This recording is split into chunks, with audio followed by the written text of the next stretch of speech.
Hello guys, ഇന്ന് നമ്മൾ ടൈലിൻ്റെ cutting പീസാണ് കട്ട് ചെയ്യുന്നത്. അപ്പോൾ അടി മണ്ണൊക്കെ നിരത്തി നമ്മൾ എന്നിട്ട് ഒരു 3 ചെറിയ പീസുകൾ അതിൻ്റെ അടിഭാഗത്ത് വെച്ച് ഫുള്ളായിട്ട് എന്നിട്ട് ഒരു ഫുൾ ടൈല് കൊണ്ടുവന്ന് 4ക്ക് 2 ഒരു ഫുൾ ടൈല് ആ ചുമര് ചേർത്ത് വെച്ച് നമ്മൾ ചേർത്ത് വെച്ചു. അതിൻ്റെ അടിയിൽ ഒരു 3 പീസ് വെച്ചിട്ട് കറക്റ്റായിട്ട് ഒരു അട്ട വിരിച്ച് അതിൻ്റെ തൊട്ടിപ്പുറം നമ്മൾ കട്ട് ചെയ്യാനുള്ള ടൈല് വെച്ചു. ആ 3 പീസ് വെച്ചാലാണ് ടൈല് ഇത്തിരി ചെറിയ പക്കത്തിൽ കാണുമല്ലോ, അതേപോലെ കറക്റ്റായിരിക്കും.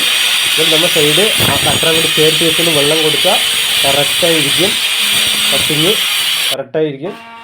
അപ്പോൾ നമ്മൾ ഇനി അടുത്ത പീസ് ഇതുപോലെ കട്ട് ചെയ്യുമ്പോൾ അതേപോലെ നമ്മൾ കട്ട് ചെയ്ത പീസ് എടുത്ത് മാറ്റിയും കൊണ്ട് വീണ്ടും ഈ ടൈലിനെ അങ്ങോട്ട് ചേർത്ത് വെക്കുക.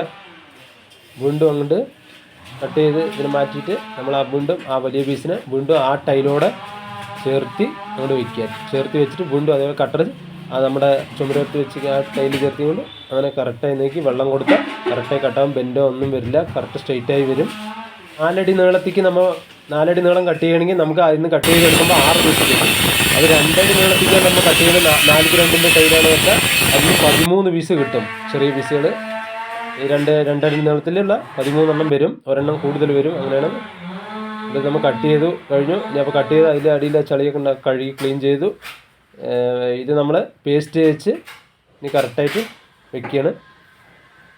കട്ട് ചെയ്ത് അതിനെ ചേർത്ത് പേസ്റ്റ് വെച്ച് നമ്മൾ അതേപോലെ കട്ട് ചെയ്തതിൻ്റെ തന്നെ വെച്ചിട്ട് തട്ടിയാൽ മതി. കറക്റ്റായിരിക്കും, മൂലമട്ടം കറക്റ്റായി സ്ട്രെയിറ്റായി വരും.